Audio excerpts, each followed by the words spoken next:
মাত্র 4টা অধ্যায়, প্রত্যেকটা অধ্যায় থেকে 8 থেকে 9টা করে সৃজনশীল প্রশ্ন। টেস্ট পরীক্ষায় তুমি 6টা প্রশ্ন কমন পেয়ে যাবা, তাহলে আর ভয় কিসের? টেস্ট পরীক্ষায় তোমার এই সাবজেক্টটি জাস্ট উঠবে। এই সাজেশনটি সকল বোর্ড, ইংলিশ ভার্সনের শিক্ষার্থী এবং দাখিল বা মাদ্রাসা বোর্ডের শিক্ষার্থী তোমরা সবাই দেখবে। ইনশাল্লাহ টেস্ট পরীক্ষায় তোমাদের যা বলেছে তাই পরীক্ষায় আসবে। আমরা প্রথমে দেখবো হচ্ছে মান বন্টন।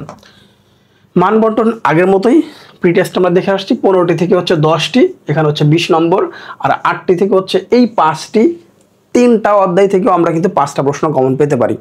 আর এমসিকিউ হচ্ছে 30 আগের মতোই। এখন সংক্ষিপ্ত সিলেবাসে দেখতে পাচ্ছি আমরা অধ্যায় 2, অধ্যায় 3, অধ্যায় 6, অধ্যায় 10, অধ্যায় 11 এবং হচ্ছে অধ্যায় 13। এই অধ্যায়গুলো আমাদের আছে। মোট 6টা অধ্যায়। সায়েন্সের শিক্ষার্থীদের কাছে সবচেয়ে ঝামেলার একটা সাবজেক্ট হচ্ছে এইটা। অন্য সবগুলো সাবজেক্টে সে 100 আউট অফ 100 পাচ্ছে, বাট এই সাবজেক্টটার ক্ষেত্রে ঝামেলা হয়ে যাচ্ছে। তোমরা পড়তেই চাও না, সেম বোরিং সাবজেক্ট একটা। একই জিনিস অনেক দিন যাবত পড়ে আসতেছি আমরা, যা হোক আর কথা না বাড়াই। এই জন্য তোমাদের এই সাবজেক্টটা কিন্তু গুরুত্ব দিতে হবে যদি ভালো নাম্বার তুলতে চাও। যাদের টার্গেট 1250 প্লাস নাম্বার, তাদের জন্য এই সাবজেক্টে তো অনেক গুরুত্ব দিয়ে পড়তে হবে। মেন সাবজেক্টগুলোর মতো কীরকম, মানে গ্রুপ সাবজেক্টগুলোর মতো। ওখানে চাইলে আমরা 100 আউট অফ 100 পাচ্ছি, ম্যাথ, ফিজিক্স, কেমিস্ট্রি 100 অনেক শিক্ষার্থী পায় প্রতি বছর। বাট এই সাবজেক্টে 100 আউট অফ 100 শিক্ষার্থী পেয়েছে, এইটার রেকর্ড খুবই খারাপ। যেখানে 100 আউট অফ 100 পেয়েছে, এ প্লাস পায়, ভালো, সমস্যা নেই, বাট 100 পাওয়াটা খুবই ডিফিকাল্ট।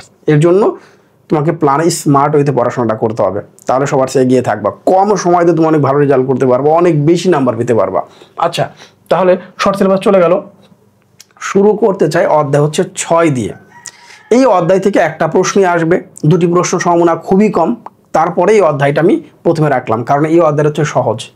তুমি যেটা শুরু করবে, তোমার শুরুর যে পড়াশোনাটা, সেটা আমি সহজ করতে চাই। এজন্যই এই সাবজেক্ট অনেক কাছে বোরিং লাগে না, বাট তুমি যদি আমার মতো করে শুরু করো এখন থেকে, আমার কাছে মনে হয় তুমি আগের চেয়ে একটু বেটার ফিল করবা। কেন? অধ্যায় 6 এই অধ্যায়টা আমরা কম বেশি বুঝি, আমার কাছে মনে হয়। এখানে না বোঝা তেমন কোনো কিছু নাই। একটু রিডিং 2 থেকে 3 বার পড়লে আমি এই অধ্যায় থেকে আনসার করতে পারবো, খুব ভালো মতো করে 100 আউট অফ 100 আনসার করতে পারবো। আমি জানি এই অধ্যায়ে যে টপিকগুলো আছে তার মধ্যে রাষ্ট্রের উপাদান, এই উপাদানগুলোর মধ্যে সার্বভৌমত্ব, এই টপিকটা নিয়ে পরীক্ষায় প্রশ্ন বেশি আসছে। তাহলে আমার বইয়ে আমি যখন 6ষ্ঠ অধ্যায়, আমি বিজিএস বইটা খুলবো 6ষ্ঠ অধ্যায় থেকে স্টার্ট করবো, 1 অধ্যায় 2 অধ্যায় থেকে না, শর্ট সিলেবাসের কথা বলতেছি। আমি শুরু করব 6 অধ্যায় থেকে। বইটা খুলে 6 অধ্যায়ে চলে যাব, রাষ্ট্রের উপাদান, এই সার্বভৌমত্ব, এটা আমি 1 লিখে রাখবো, এটাতে আমি শুরু করব। দেখো তুমি কত তাড়াতাড়ি শেষ করতে পারো। এরপরে কি আছে?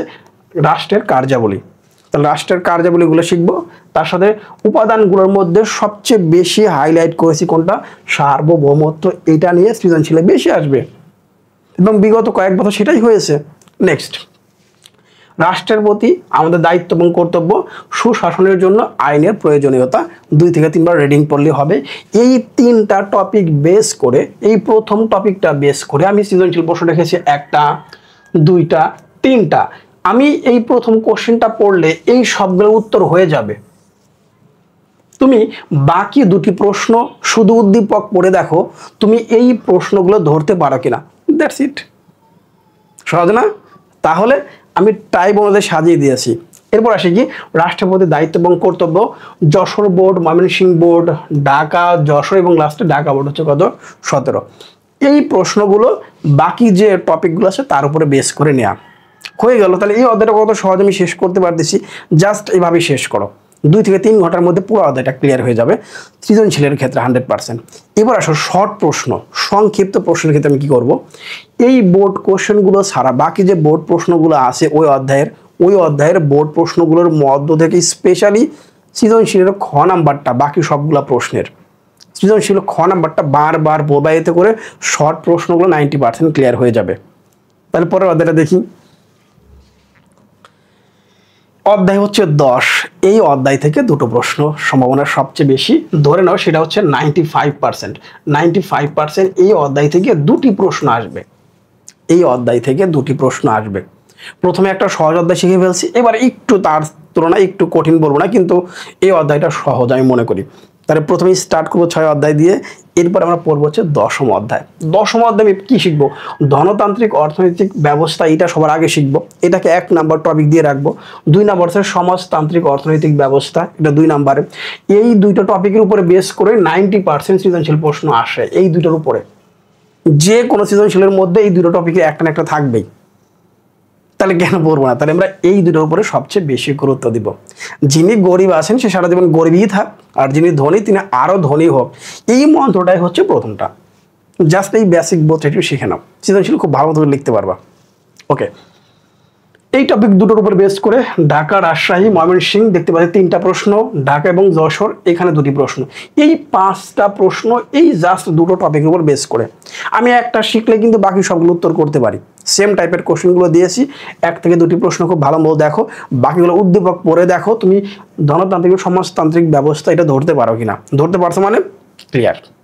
নেক্সট আছে কি যশোর বোর্ড এবং বরিশাল বোর্ড হচ্ছে 24, রাজশাহী বোর্ড এবং রাজশাহী বোর্ডে 23, লাস্টে সিলেট বোর্ডে হচ্ছে 23। এই 2টি প্রশ্ন তোমাদের করতে হবে, নাথিং এলস। জাস্ট এই টপিক অনুযায়ী তুমি পড়ো, দেখো তোমার পড়াটা কত সহজ হচ্ছে। এই বই ধরে একবার শুরু করলাম, শুরু থেকে শেষ লাইন পর্যন্ত পড়লাম, লাস্টে পড়ার শেষে ধরলে কিছুই মনে নাই কি শুরু করেছিলাম কি শেষ হলো। ঠিক এইভাবে করা যাবে না। আচ্ছা, আমরা পরের অধ্যায়ে চলে যাই। অধ্যায় হচ্ছে 13। অধ্যায় হচ্ছে 13। তাহলে আর একটা সহজ অধ্যায় চলে আসলাম, খেয়াল করে দেখো কীভাবে সাজিয়েছে তোমার জন্য। তাহলে অধ্যায় হচ্ছে 13। 13 অধ্যায় থেকে আমরা দেখো সামাজিকরণের উপাদান এইটা শিখবো। গ্রাম এবং শহরের সামাজিকরণের সাদৃশ্য এবং বৈসাদৃশ্য, মিল এবং অমিল কোথায়, এটা একটু পড়ে নিব। আর লাস্ট হচ্ছে কি যৌথ পরিবার এবং একক পরিবার। যৌথ পরিবার এবং একক পরিবার, এই টপিকটা কি সহজ না? অনেক সহজ তো। এটা এমন না যে কয়েকবার পড়লে মনে থাকবে না, যথেষ্ট 2 থেকে 3বার পড়ার পর একবার মুখস্থ হয়ে যাবে এখানে বেসিক কি আছে এই অধ্যায়ের মধ্যে। তাহলে আমি 3টা টপিক খুব গুরুত্ব সহকারে সৃজনশীলের জন্য পড়বো। ক্লিয়ার? এর জন্য দেখো প্রথমে ঢাকা, দিনাজপুর এবং ময়মনসিংহ বোর্ড 24-এর 3টা প্রশ্ন, ঢাকা ময়মনসিংহ 20-এর 2টি প্রশ্ন, কুমিল্লা 19 এবং হচ্ছে যশোর বোর্ড 17। সবগুলো বোর্ডে এই টপিকগুলো বেস করে প্রশ্ন আসছে বলে আমি এই প্রশ্নগুলো সাজিয়েছি। হয়ে গেল।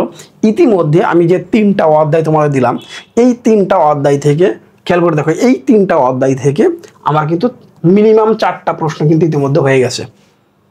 4টা অধ্যায় কিন্তু হয়ে গেছে, 4টা প্রশ্ন কিন্তু আমার হয়ে গেছে, সরি। তাহলে এই 3টা অধ্যায় থেকে 4টা সৃজনশীল প্রশ্ন ইতিমধ্যে আমার কিন্তু অ্যান্সার করা হয়ে গেছে, বাকি আসার একটা প্রশ্ন। ওকে, অধ্যায় হচ্ছে 3। এই অধ্যায় থেকে 2টি প্রশ্ন আসবে, এই অধ্যায় থেকে 2টো প্রশ্ন আসবে। তাহলে এই 3 অধ্যায়টা আর 10 অধ্যায়টা, এই 2টো অধ্যায় থেকে 2টো 4টা প্রশ্ন হবে। মোটামুটি 95% শিওর বলে এই 2টো অধ্যায় থেকেই 2টি করে প্রশ্ন হবে। একটা হচ্ছে অধ্যায় 3 আর ওদিকে হচ্ছে অধ্যায় হচ্ছে 10। তাহলে যে অধ্যায় 10 এবং অধ্যায় হচ্ছে 3 সবার আগে শিখবে সে ধরে নেবে তার 4টা প্রশ্ন হয়ে গেছে, আর একটা প্রশ্ন করলেই হলো। ওই যে পরিবারের যে অধ্যায়টা আছে ওই অধ্যায়টা করলেই কিন্তু তার 5টা প্রশ্ন হয়ে যাচ্ছে। তার মানে একটা শিক্ষার্থী চাইলে 3টা অধ্যায় পড়েও কিন্তু পরীক্ষায় 5টা প্রশ্ন কমন থাকতে পারে, রিস্ক হয়ে যায়। এই জন্য 4টা অধ্যায় পড়াটা বেস্ট। 4টা অধ্যায় পড়লে মিনিমাম 5টা, ম্যাক্সিমাম 6টা প্রশ্ন কমন পড়ে যাবে। সহজ না তাহলে? আচ্ছা, তাহলে এখানে বলছে বিভিন্ন স্থানের সময়ের পার্থক্য, বিভিন্ন স্থানের সময়ের পার্থক্য। এইখানে আমি 11টা সৃজনশীল প্রশ্ন দিয়েছি, সবচেয়ে বেশি এই অধ্যায়ে। এই অধ্যায়ে সবচেয়ে বেশি 11টা সৃজনশীল প্রশ্ন দিয়েছি এবং অধ্যায়টা তো অনেক বড়, অনেক টপিক আছে না। বাট আমি তোমাকে দেখিয়ে দিয়েছি, যদি মূল বইটা দেখো বিভিন্ন স্থানের সময়ের পার্থক্য নির্ণয়, কেন সময়ের পার্থক্য নির্ণয় হয়। ধরো মূল বই তুমি টাচ করো নাই, তুমি এই অধ্যায় মূল বইটা পড়ো নাই, তুমি শুরু কি করবা? তুমি শুরুতে জাস্ট এই সৃজনশীলটাকে পড়ো। মূল বই পড়ার আগে তুমি জাস্ট সৃজনশীল, ঢাকা বোর্ডে যে কোশ্চেনটা, রাজশাহী বোর্ডে সেম কোশ্চেন, যশোর বোর্ডে সেম কোশ্চেন, বরিশালে same question, Mymensingh same question, 1 2 3 4 5, এই 5টা প্রশ্ন একটা টপিককে বেস করে, একটা। তাহলে এই 5টা প্রশ্ন হচ্ছে একটি টপিককে বেস করে করা হয়েছে। বিভিন্ন স্থানের সময়ের পার্থক্যটা কেন হয়, প্রথম কোশ্চেনটা পড়ে এইভাবে করে 5টা প্রশ্ন পড়ে ফেলো। এই 5টা প্রশ্ন পড়ার পর তুমি মূল বইয়ের টপিকটা পড়ো। এখন একবার রিডিং পড়ে ফেলো। আমি একটু বিপরীত দিকে যেতে বলতেছি, আগে বইয়ের অংশটুকু না, আগে সৃজনশীলের এই অংশটা পড়ে নাও, দেখবা তোমার কাছে সহজ মনে হচ্ছে। বইয়ের হিজিবিজি পড়ার পরে যখন এটা দেখবা তখন তোমার কাছে এই হবে না, কারণ এই 5টা প্রশ্ন উত্তর যখন করবো তখন তো সবগুলো গোছানো উত্তর থাকবে। আমি জাস্ট উত্তর উপর ফোকাস করব, মন যেন থাকে। এটা কিন্তু তোমাকে স্মার্টলি হ্যান্ডেল করতে হবে, তাহলে তুমি সবার চেয়ে এগিয়ে থাকবে এবং স্মার্টলি পরীক্ষা অ্যান্সারও করতে পারবা। অনেকে মনে করে এই অধ্যায়টা বাদ দিব, কিন্তু আমি যেভাবে বলছি একবার ট্রাই করে দেখো, ইনশাল্লাহ সবার চেয়ে এগিয়ে থাকবা। এরপর আছে কি কুমিল্লা দিনাজপুর, দেখো আমাদের পৃথিবী গ্রহ গ্রহণে যে প্রশ্নগুলো হয় সেটা আমি দিয়েছি কত, কুমিল্লা দিনাজপুর 24, চট্টগ্রামে 20 এবং 19-এর দুটি প্রশ্ন আছে, সকল বোর্ডে 18 এবং চট্টগ্রাম বোর্ডে আছে 17। বাকি টপিকগুলো নিয়ে এই প্রশ্নগুলো সাজিয়েছি। ক্লিয়ার? ইতিমধ্যে কিন্তু আমি আমার প্রশ্নগুলো যতগুলো কমন দরকার তার চেয়ে একটা বেশি হয়ে গেছে। আমি বাকি অধ্যায়গুলো না শিখলে প্রবলেম নাই, তারপর বাকি অধ্যায়গুলো তোমাদের আমি দিচ্ছি, যার যেটা খুশি সেটা করে নিবা। দেখো 11 অধ্যায় অর্থনৈতিক নির্দেশক সমূহ এবং বাংলাদেশের অর্থনীতির প্রকৃতি। এখানে মেন টপিক হচ্ছে মাথাপিছু আয়, একটা ম্যাথ আছে, এবং মোট জাতীয় উৎপাদন, এখানেও কিন্তু একটা ম্যাথ আছে। এই দুটো টপিক নিয়ে আমি প্রশ্ন দিয়েছি কয়টা, এই কয়টা। এখানে তোমার সেই কাজটা করতে বলবো, সৃজনশীলটা আগে পড়ো, মূল বইয়ের এই অংশটা পরে পড়ো, এই সৃজনশীলটা আগে পড়ে আসো সবগুলা, তারপরে মূল বই টপিকটা পড়ো, সহজ হবে। এটা বিপরীত দিকে যাও। ওকে, দিনাজপুর বোর্ড হচ্ছে 24, সিলেট বোর্ড 19 এবং 16, আর লাস্টে ঢাকা বোর্ড হচ্ছে 17 এবং 15। অনেক পিছনের প্রশ্নগুলো, কারণ মিল খুঁজে পাচ্ছিলাম না, সেম টাইপের কোশ্চেনগুলো খুঁজে পাচ্ছিলাম। তাহলে চিন্তা করে দেখো, সেই 15 সালের প্রশ্ন পর্যন্ত আমাকে বিশ্লেষণ করতে হয়েছে তোমার এই অধ্যায় থেকে সবচেয়ে বেস্ট সাজেশন দেওয়ার জন্য। এটা শুধু একটা সাজেশন তো না, পড়ার গাইডলাইন বলে দিচ্ছি কীভাবে তুমি পড়ো পরীক্ষার হলে যাওয়ার আগে। পরীক্ষার হলে তুমিই হচ্ছে বস, দ্যাটস ইট। ওকে, আমাদের পরবর্তী যে অধ্যায়টা আছে বাংলাদেশ স্বাধীনতা, স্বাধীনতা স্বাধীনতা স্বাধীনতা। আচ্ছা ওকে, যশোর কুমিল্লা চট্টগ্রাম হচ্ছে 25 সালের প্রশ্ন। ওয়াই 24 সালের কোশ্চেন কোথায়? 25 সালের প্রশ্ন। এই একটা অধ্যায় থেকে 25 সালের প্রশ্নগুলো সিলেক্ট করেছে, এর পিছনে কারণ আছে। কারণ তোমরা জানো মূল বইয়ের কিছু টপিক পরিবর্তন হয়েছে, শুধুমাত্র এই অধ্যায় সবচেয়ে বেশি, এই অধ্যায় থেকে টপিকগুলো পরিবর্তন হয়েছে। এই জন্য পরিবর্তনের যে বিষয়গুলো নিয়ে পরীক্ষায় আসবে সেই টপিকগুলো খুঁজে পাওয়াটাও কষ্টকর হচ্ছিল, কিন্তু 25 সালে তো পরিবর্তনটা নিয়েই পরীক্ষায় আসছে, দ্যাটস ওয়াই ওখানে খুব ইজিলি প্রশ্নগুলো খুঁজে পাওয়া যায়। যাদের কাছে সাপ্লিমেন্ট আছে তাদের কাছে 25 সালের প্রশ্ন আছে, সাপ্লিমেন্ট যাদের কাছে নাই তাদের কাছে 25 সালের প্রশ্ন থাকার সম্ভাবনা খুব কম। যদি না থাকে তাহলে নিচের এই প্রশ্নগুলো দেখবা, বলে দিয়েছি মুক্তিযুদ্ধে নারী, প্রবাসী এবং গণমাধ্যমের ভূমিকা, এই 3টা নিয়ে তোমার পরীক্ষা আসবেই টপিক এই অধ্যায় থেকে, এবং এটা খুব সহজ। নেক্সট 7 মার্চের ভাষণের তাৎপর্য কি, গুরুত্বপূর্ণ কতটুকু, এই লাস্ট হচ্ছে মুজিবনগর সরকারের কার্যক্রমটা কি ছিল। এই 3টা টপিক যদি অধ্যায় থেকে ভালো মতো শিখতে পারো, নাথিং এলস, তুমিই বস পরীক্ষার হলে।